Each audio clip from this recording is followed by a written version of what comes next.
I've come up north by mistake. No, it's the Midlands. This is the Midlands. I passed 100 whippets on the way I up feel here. I've come down south. The roads around here are so busy. This is Just like the south. Ignore him. This is the Midlands.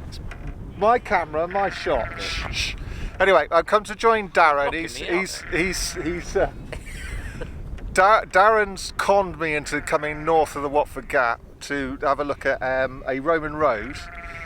We had an email conversation after one of his videos a couple of weeks ago where he said, is there anything in the local charters? Saxon land charters describe the landscape over 1,000 years ago and give us Dark Age names for places in that landscape. I had a look. There's only 3 charters in Derbyshire. Derbyshire's where we are, and quite frankly, I've got headaches. And I'm feeling that southern pressure myself. Everyone's so angry and fast on the roads. Yeah. You must feel at home, Tom. Oh, it's terrible. Absolutely terrible. No, it's like, anyway. But it's, we're looking at Roman Road, we're looking at a Barrow, we're looking at some place names. What can it tell us about the geopolitical situation at the late Roman period, early Dark Ages? That's what we're doing today. Let's see if that works. We are in a different area to where Tom would normally be. Is the Old English different? Yes. Oh, that's the good stuff. So there's a couple of bits in it where it says go in fria diena, fria diena, right? And that's not Southern Old English. That's definitely not your standard. So what is the cause of that? And you are favouring your camera over mine, aren't you? No, I'm right in the middle of the screen. Right, jolly good. So there's no favouritism with me. So what's the reason for that? Well, Northerners have funny vowels, don't they? So even 1,000 years ago they did. But this would have been written by a Mercian, wouldn't they? They're going to be a Mercian. Yeah. So what's that? They're an Angle, aren't they? Yeah. So most of the time you're looking at Saxon areas, aren't you? Yes, but Gloucestershire is Mercian because it seems like it's in the south, but actually it's. So you think it's just a regional dialect difference that you pick up? Yeah. So it's instantly I knew what it meant. I just remarked on its strange vowels, but it's easy to understand. It's probably one of the easiest charters I've ever done. And I believe that there aren't many in Derbyshire, are there? Is it 3? 3. Right. There's only 3. So yeah. So it's very, very interesting because nobody really knows anything about it. So the English Place Name Society doesn't seem to know it, and conjectures what some parts of the area mean. But the charter's quite clear what it means. So we're in the parish of Ballidon. I might not be pronouncing that correctly. And the charter calls it Ballidina, which means the dean, the valley of the belly, of the bulge. So it's absolutely clear what it means. So so either this charter was stored, archived in a strange place, which I think it was, that strange place being Stafford County Council. And so does this mean that we have a first here? Are we the first to solve this charter? I think we're the first people to do any work on it. Genuinely, I think this is. I'll have to insert that into the introduction. Yeah, this is new data. I wish I'd also gone to the gym before coming out, because your camera weighs a bloody ton. I ought to get a shot of what's happening here. 2 cameraman. It's a steel tripod as well, isn't it? Yeah, that's right. Yeah, robust. Couldn't you have got aluminium? Now we're on. Now we're live. Yeah. Okay, so you ready, right? Yeah. So, Tom, in terms of the charter, how do we know it's a Roman road? What's the bit of the charter that tells us we're looking at a Roman road here? It says on long in strata and in King strata, and the Kung might have been pronounced a little bit more like Koing or something like that. It's one of those sort of like Swedish-like vowels. Now, I know that when we see strata, that's very often taken to be a Roman road. What's the significance of the king bit? It means it's a government road. Right. So this is all the strata. I mean, we've got the idea, the Latin idea of the via publica, publicum. They are long distance roads, and the fact it's called King Street tells us that it is really, really important. There is a king's estate somewhere, and we're talking, in my mind, almost definitely we're talking lead. All the lead mining here, and we know in the medieval period, such minerals as lead belonged to the king. Right. So if ever we see king in a charter, King Strata, King Street, yeah. is that almost certainly going to denote a Roman road? It's almost certainly, it's definitely a major state road. Strata, the early English didn't make roads. They just didn't do it. Nobody did it for like another 1,000 years. So they were repairing Roman ones. Now, much of this charter that we're following today is still the parish boundary nowadays, isn't it? Today, yeah. Well, how did that happen? How did these boundary charters end up becoming the parish charters? Do we have any knowledge of that? We're very, very conservative. Around about, I'd say, just off the top of my head, about half of them are pretty identical to what the Anglo-Saxon estates that they were originally, but we became almost a theocracy. The church became part of the body that governed us. So even calling civil parishes today, that denotes a civil idea of democracy, but it still uses the word parish. We have ministers in the cabinet. The Prime Minister, and those are ecclesiastical words. Yeah. So it's the king governs, but he governs through his ministers. So it's they were the only people who knew how to read and write for much of the medieval period. No, actually that's not true. The people who could write so competently they could write laws were clerics. So yeah, we've got something very interesting coming up next. Behind us is Minninglow. So our Roman road is just running over here. I'll show you that with some form of overlay. So the Roman road is just passing to one side of I guess you'd call it a complex of burials from the Neolithic through to the Bronze Age. And we're going to go up and have a look to those next. And they've got really interesting names. So this is why I wanted to stop here and talk about this. Is that the English Place Name Society bottles out of describing what Minninglow actually means, which is, again, this is left to us non-academics, us amateurs, a niche free to be, as long as we're telling the truth, and we're using rational methods, we can add to knowledge. So Minninglow, low, you'll probably, if you're an antiquarian watcher, you'll know what a low is. It's a llawa in Old English. It means a burial mound. Sometimes it means a hill, but I doubt that very often topographically. But minning is something I had to look up. Now I couldn't find it in any Old English dictionary. I could find it in a Middle English dictionary.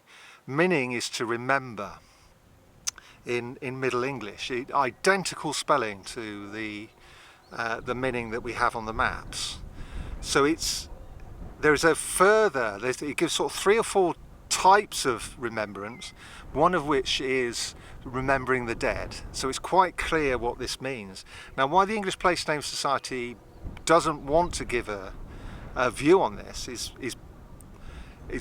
is because it's not an early enough name. It's something like the 1500s. So they're not happy about giving it an original name. So they'll never be confident it was what the English settlers called it. But it is almost definite, well, certainly the Middle Ages, the people around here thought of it as the probably remembering the dead. Now there's something else interesting. Change camera shots. I think we're waffling in front of her. After that really smooth transition into the next scene, my GoPro packed up. So it's time to put up a Simon Roper style beige slide and talk about some of the other enigmatic landmarks, Dark Age landmarks that are here. Not just King Street, we have on the way to it, it says go up Friga, go to Friga Dina, which means one of two things, well, three things really. It could mean Fria or Friga can be declined using the grammar of the language to frau, which means free, and there's some quotes using that. It can be friga, which is loving, to love, or fregan, which is the verb. And last but not least, it can be the name of a goddess. Se dervol hina dham haljan a tauda, on dhara heathenra goda hue. Chwilan on Mercuries they men hartath orthon. Chwilan on Veneris the men hartath fridge.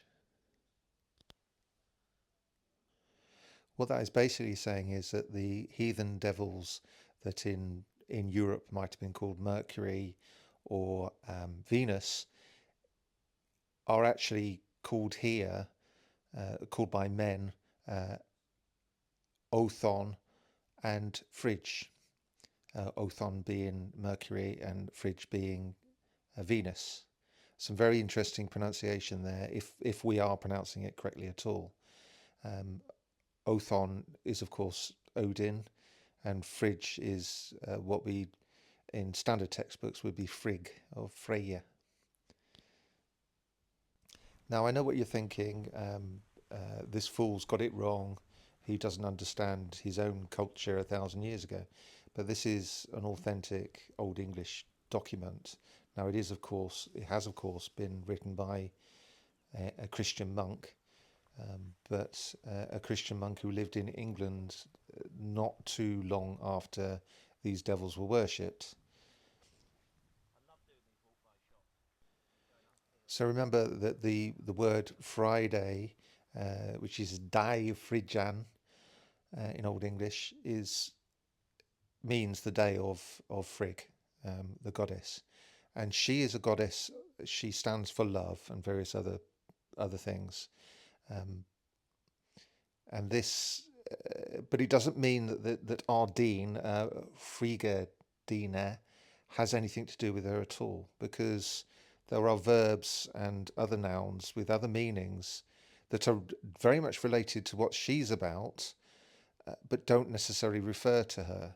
So there is a part of a colloquy, a textbook for learning Old English written in, I think, the 10th or 11th century, which is a ploughman that says, Ich ne freu, I am not free. He's not saying I am not the goddess Frigg. So there are other meanings to Frigga Dina than just a pagan goddess. Now, the document that the manuscript written by Margaret Gelling and other academics show no hesitation in naming this as the valley of the goddess Frigg. Well, they conjugate the Frigg to Freo, and they don't really have much to go on to let them do that. Like I say, there's more than one meaning for this. It's all interrelated. These love, freedom, and the goddess Frigg are all highly related. But when that ploughman was saying, I am not free, he wasn't making a religious statement.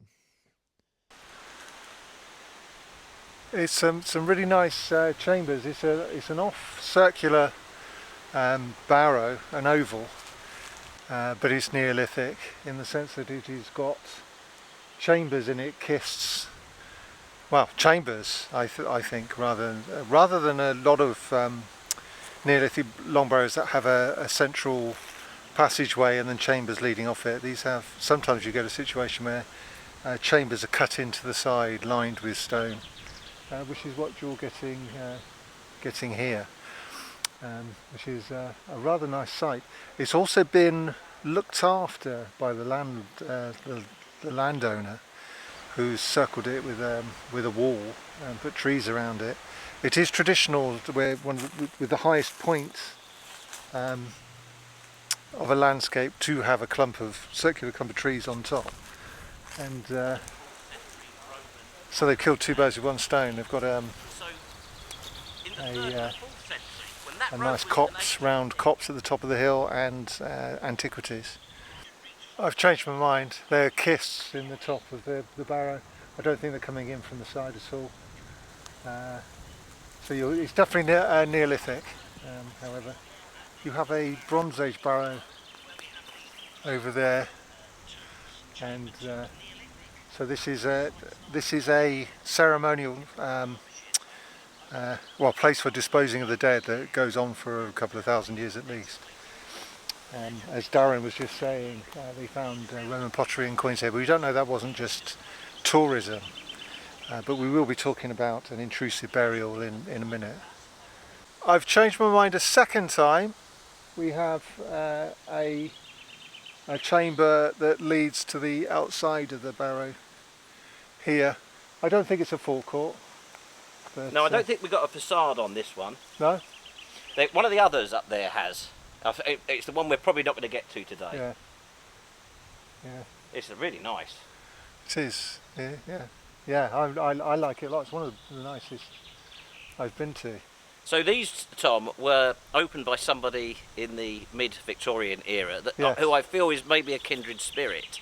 He shunned the Society of Antiquarians. Did he? He absolutely did. He shunned them. Of course, people don't like him nowadays. Did all of his contemporaries get 11,000 subscribers before him, and then he had a massive soul? I think it was something like that. But what I like about him is, and people are very harsh on him nowadays. But what I like is that he just didn't describe himself as an archaeologist. He described himself as an opener of barrows. I really like that. Do you reckon he was a Yorkshireman? It sounds like a Yorkshireman. No, he's local. No, he's a Derbyshire man. It just goes to show just how close, how in fact this is the north. No. I'll find some evidence of him acknowledging that he was a Midlands man. Thomas Bateman was a Midlands man. So the mission for today was to find out why the Roman road came up here, and two, what this barrow complex up here represents. What is it? It is a place in the landscape that is demands attention and commands the landscape around it. Now, the Roman road itself is coming up from Lutedarum, something like that, which is a major lead manufactory for a lead mining area in the Roman period and onwards. It's worth mentioning here that Lutedarum is either in Wirksworth, the town of Wirksworth, or nearby. Now, it's acknowledged that the work part of Wirksworth doesn't mean work or the works, as in an engineering or mining works. Ekwall says that, however, that though unlikely, it could possibly be works, as in the Old English ye work. Now, what he didn't take into consideration was the nearby location, the nearby village of Aldwalk. I don't know how they pronounce it around here. That is Old English Aldwerk, which is, we've got that works word, ye work, in Old English. So because there is mining of lead all around here, and that village means the old works, it elevates the possibility that Wirksworth itself is the enclosure of the works. and it's going towards Buxton and ultimately Manchester. Now these are, in the typical way of the Romans, is they just do short stretches of very straight road and they don't care what it is that they plough through. Now it comes very, very close to the Barrows, the Barrow complex, but because it's just a knoll on top of a hill, it doesn't bother going over the top of it, it goes to the side of it. So they've sighted along it. It's been useful for planning the route. They can go from one landmark to another. They've chosen this one, it's on the route to where they want to go to, and they haven't bothered going over the knoll, they've just gone along the side. Now the agger is still there, just over the wall, which is absolutely fascinating. I am interested in the world of lead, and we'll go onto that perhaps later on. But I wanted to point out this view to you. This is a really high point, this particular hill. I'm not sure if it's the highest point anywhere around here, but it was the point that the person that was buried here had enough clout in that area to be buried here. And I wondered whether or not it looked down the moor to the lower lands in Derbyshire, and it does. That is significant in itself. It is not on the edge. If that was the most important thing, looking down into the valley, then it would be on those hills over there, on the brow of the hill looking down. So what that tells us is that it's not just looking down into the lower lands.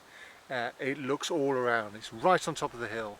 You don't often see a barrow which is on a knoll with a 360-degree view. Not in my experience anyway. Not often. So it's saying I was important here. My family and Neolithic chambered tombs are a family affair, but with one, we know from Hazleton in Gloucestershire, with one main man who married, had relationship with multiple women, had multiple children and grandchildren, but all descended pretty much. There's one or two adoptions in there, but pretty much it's about him and his family. So that man had enough clout, that family had enough clout to be able to be here, and it's saying to us, all this around here is under my influence. It is important to me. The people down there know that I was important. Now you never bury yourself, it's your people bury you. Now if everybody that died had a barrow, we'd be tripping over them every time we went to the shop. So the barrows are for important people, regardless of what the professor says.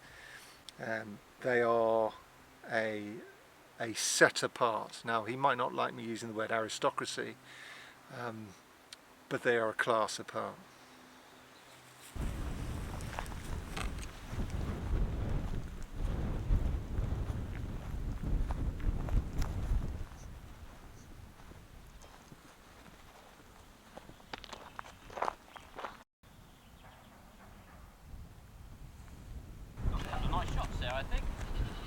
Yeah, this is College Low, and well, it's called Galley Low today, and it is a Bronze Age barrow, and its context is that it looks down into two valleys.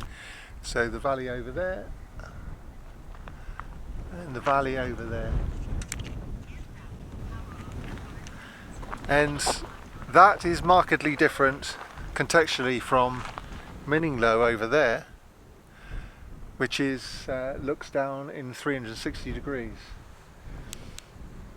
Actually no, you could argue over there's a valley. No, it's the same valley over there.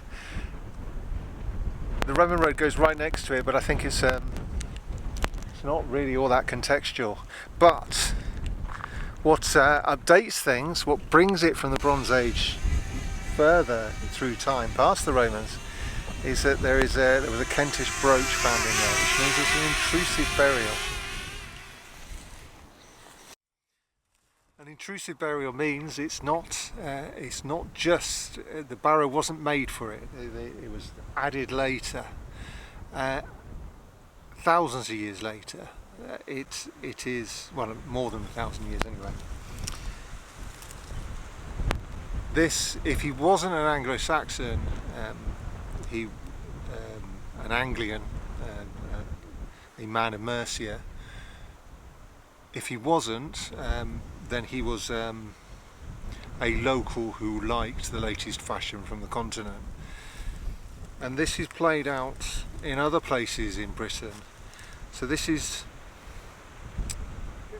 you know, it's a shock to people to realise sometimes that they are not just English, that they are your average English man has he does have Anglo-Saxon genes, about a third, and has about a third Welsh, British, Anglo-Saxon, British genes, and a third other things, a mixture of other things.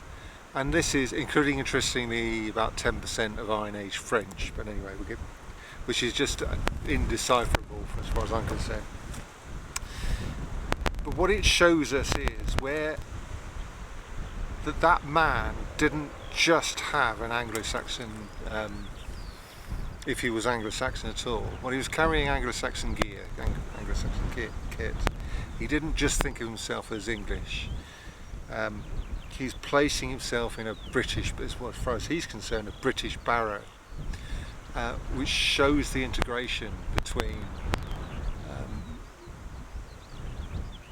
It can show a liberal integration. It can also show a more conservative idea that he's saying to the populace, the peasants around it.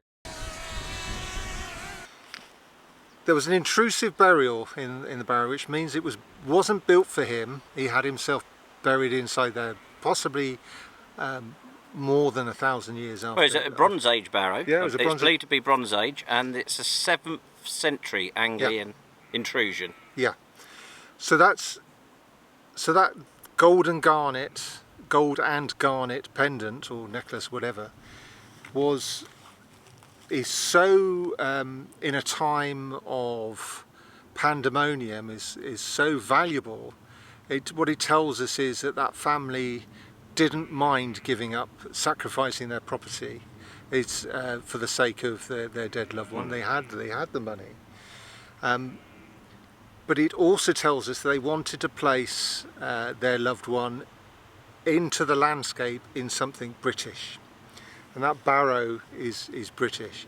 So we see this here, and we see this in other places, particularly in Lowbury Man in Berkshire, is the placing of what seems to be English people. It might not have been English, but his kit is English, in something that is British, that is essentially Welsh. And they're not saying I am, well, they might be saying that. They could be saying yes, they're British too. What they could also be saying is that their Englishness was Britishified, that they were here to stay. They weren't just visitors from the continent. This was their home now, and they're going to be placed in the landscape like any landlord of this area would have been for 1,000 years. The dating of it is quite interesting as well, because this area is believed to have remained a Romano-British enclave, for want of a better word, till quite late. They think that you don't really see the Mercians here properly until after the Battle of Chester, which I think is 616, somewhere around that.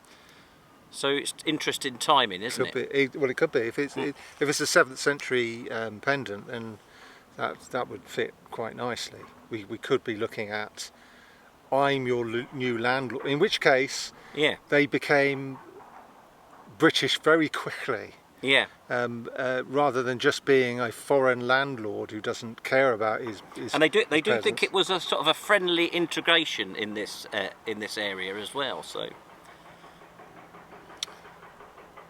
I've got a feeling they were bastards.